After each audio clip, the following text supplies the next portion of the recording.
नमस्कार दोस्तों, the study zone में आप सभी का स्वागत है। आज हम बहुत ही महत्वपूर्ण टॉपिक भारत के द्वीप देखने वाले हैं, जो कि सभी प्रकार के एग्जाम के लिए बहुत ही महत्वपूर्ण है। तो चलिए वीडियो स्टार्ट करते हैं।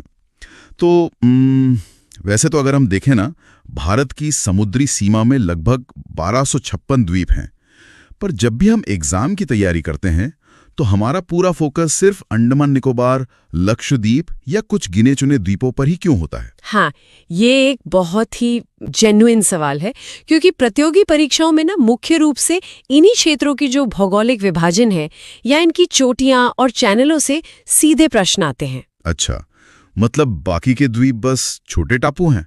बिल्कुल, वो बस ज्वार भाटे में दिखने वाली चट्टानें हैं, पर अंडमान और लक्षद्वीप हमारे लिए सामरिक और भौगोलिक दृष्टि से बहुत अहम है। और भूगोल में इन द्वीप समूहों को ना आर्किपेलागो कहा जाता है। आर्किपेलागो? ये वर्ड तो सुना है मैंने। हाँ, इसका मतलब होता है वो द्वीप जो एक चाप या आर्क के आकार में होते हैं, जैसे अपना अंडमान निकोबार, जो एकदम सीधी रेखा में नहीं बल्कि मुड़ा हुआ है। अरे हाँ, नक्शे में वो ऐसे बिखरे हुए टुकड़ों की तरह एक घुमावदार लाइन में दिखता है। सही कहा। और इसे याद रखने का ना सबसे तार्किक तरीका है इसे 4 भागों में बांटकर पढ़ना: उत्तरी अंडमान, मध्य अंडमान, दक्षिणी अंडमान और लिटिल अंडमान। तो सबसे ऊपर वाला उत्तरी अंडमान हुआ। बिल्कुल, और इसका सबसे उत्तरी बिंदु है लैंडफॉल द्वीप, और यहीं पर पूरे अंडमान निकोबार की सबसे ऊंची चोटी सैडल पीक स्थित है। Saddle peak? अच्छा, इसकी ऊंचाई कितनी है? ये 732 मीटर ऊंची है, और एग्जाम में सीधा पूछा जाता है कि पूरे अंडमान की सबसे ऊंची चोटी कौन सी है। 732 मीटर सैडल पीक, ठीक है, ये उत्तरी अंडमान में है। हाँ, और इसी के ठीक ऊपर म्यांमार का कोको द्वीप है, जिसे कोको चैनल भारत से अलग करता है। अच्छा, तो कोको चैनल उत्तरी अंडमान और म्यांमार के बीच हो गया। फिर इसके नीचे मध्य अंडमान आता है। हाँ, मध्य अंडमान ना क्षेत्रफल के लिहाज से सबसे बड़ा द्वीप है, और यहाँ एक प्रमुख चोटी है माउंट डिओवोली। माउंट डिओवोली, ये नाम याद रखना पड़ेगा। और वो जो राजधानी है पोर्ट ब्लेयर, वो कहाँ है? वो इसके नीचे वाले हिस्से यानी दक्षिणी अंडमान में है। और अब पोर्ट ब्लेयर का आधिकारिक नाम बदल करना श्री विजयपुरम कर दिया गया है। हाँ, ये करंट अफेयर्स में बहुत चल रहा है, श्री विजयपुरम। बिल्कुल। और नाम बदलने की बात करें तो दक्षिणी अंडमान के पास 3 और ऐतिहासिक द्वीपों के नाम बदले गए हैं। अरे हाँ, वो सुभाष चंद्र बोस जी से जुड़े हुए जो द्वीप हैं। एकदम सही। रॉस द्वीप का नाम अब सुभाष द्वीप है, नील द्वीप को शहीद द्वीप कर दिया गया है, और हैवलॉक को स्वराज द्वीप। रॉस से सुभाष, नील से शहीद और हैवलॉक से स्वराज, ये तो बहुत इंपॉर्टेंट फैक्ट्स हैं। हाँ, और इस दक्षिणी अंडमान से जब हम थोड़ा और दक्षिण में जाते हैं ना, तो लिटिल अंडमान आता है। इन दोनों के बीच के समुद्री रास्ते को डंकन पास कहते हैं। डंकन पास मतलब दक्षिणी और लिटिल अंडमान के बीच? बिल्कुल, और यहीं से अंडमान होता है और निकोबार शुरू होता है। अच्छा, मैंने ये सुना है कि ये जो द्वीप हैं, ये असल में समुद्र में डूबे हुए पहाड़ हैं। क्या ये सच है? 100% सच है। ये म्यांमार के अराकान योमा पर्वत श्रृंखला के समुद्र में डूबे हुए हिस्से हैं, जो असल में हिमालय का ही विस्तार है। अरे वाह, मतलब हिमालय की चोटियां जो समुद्र से बाहर निकल आई, वही अंडमान है। बिल्कुल।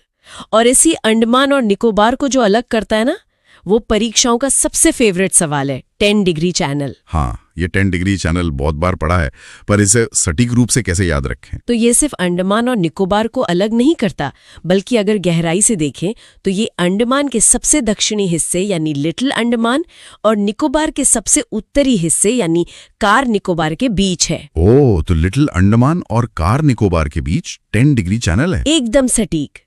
और फिर निकोबार को भी 3 भागों में बांटा गया है: कार निकोबार, लिटिल निकोबार और ग्रेट निकोबार। ग्रेट निकोबार वही है ना जहां अपना सबसे दक्षिणी बिंदु है? हाँ, भारत का सबसे दक्षिणी बिंदु इंदिरा पॉइंट, जिसे पहले पिग्मेलियन पॉइंट कहते थे, वो यहीं ग्रेट निकोबार में है। और यहाँ की कोई ऊंची चोटी भी है क्या? है ना, माउंट थुलियर, जिसकी ऊंचाई 642 मीटर है। माउंट थुलियर 642 मीटर, ठीक है। इसमें ज्वालामुखी भी तो आते हैं ना एग्जाम में? बिल्कुल आते हैं। भारत का एकमात्र सक्रिय या एक्टिव ज्वालामुखी बैरन द्वीप पर है, और एक प्रसुप्त या डोमिनेंट ज्वालामुखी नारकंडम द्वीप पर है। बैरन एक्टिव है और नारकंडम डोमिनेंट है। हाँ, ये दोनों इसी क्षेत्र में हैं। हाँ, ये ज्वालामुखी विस्फोट से बने हैं। अब अगर हम भारत के दूसरे छोर यानी अरब सागर की तरफ चलें तो वहां लक्षद्वीप है। तो अंडमान तो पहाड़ों और ज्वालामुखी से बना है, पर लक्षद्वीप के बारे में कहते हैं कि वो छोटे जीवों ने बनाया है।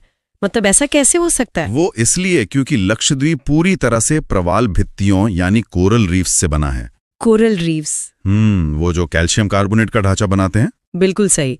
समुद्री जीव अपने पीछे कैल्शियम कार्बोनेट का कठोर ढांचा छोड़ जाते हैं, जो सदियों में इकट्ठा होकर पहले चट्टान और फिर द्वीप बन जाता है। मतलब ये पूरा का पूरा लक्षद्वीप सिर्फ कैल्शियम कार्बोनेट का बना हुआ है? हाँ, और इसीलिए ये बहुत नाजुक होते हैं। ग्लोबल वार्मिंग और समुद्र का जल स्तर बढ़ने को लेकर ये बेहद संवेदनशील यानी वल्नरेबल है। अच्छा, तो एग्जाम के लिए लक्षद्वीप में कौन से द्वीप इंपॉर्टेंट हैं? तो लक्षद्वीप में कुल लगभग 36 द्वीप हैं, जिन्हें 3 समूहों में बांटा गया है। सबसे ऊपर अमीनेदिवी, बीच में लक्कादेव और सबसे नीचे मिनिकॉय। अमीनेदिवी, लक्कादेव और मिनिकॉय। हाँ, तो इनमें से किन के बारे में ज्यादा पूछा जाता है? एक तो अगाती बहुत महत्वपूर्ण है, क्योंकि लक्षद्वीप का एकमात्र हवाई अड्डा इसी द्वीप पर है। अगाती में एयरपोर्ट है, ठीक है। और राजधानी? राजधानी कवरत्ती भी एक द्वीप है।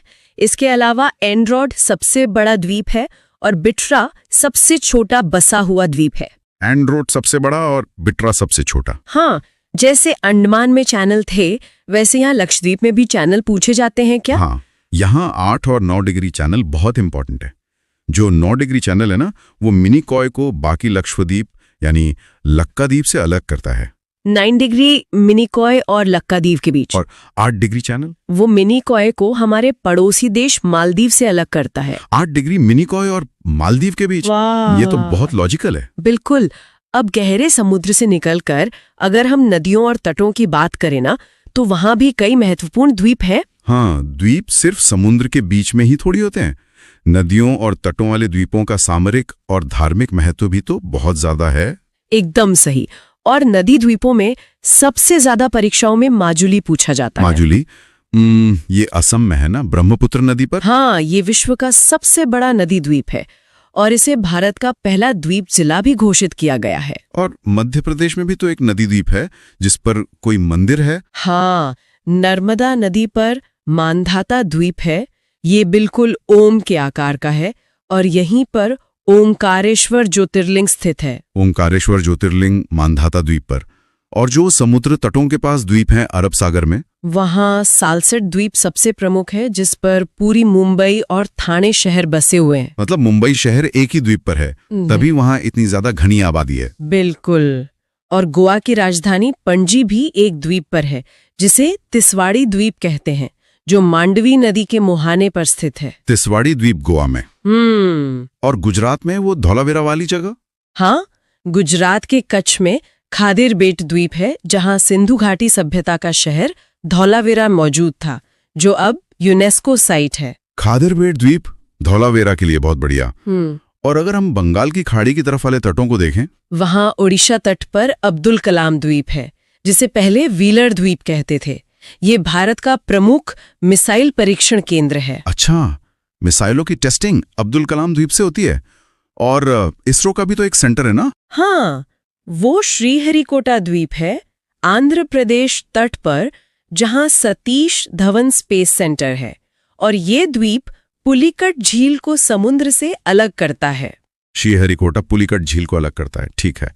और सबसे नीचे जो तमिलनाडु के पास है, वहां मन्नार की खाड़ी में पंबन द्वीप है, जिसे हम रामेश्वरम द्वीप भी कहते हैं। हाँ, इसी का सबसे दक्षिणी बिंदु धनुषकोडी है ना, जहाँ से राम सेतु शुरू होता है। एकदम सही पहचाना।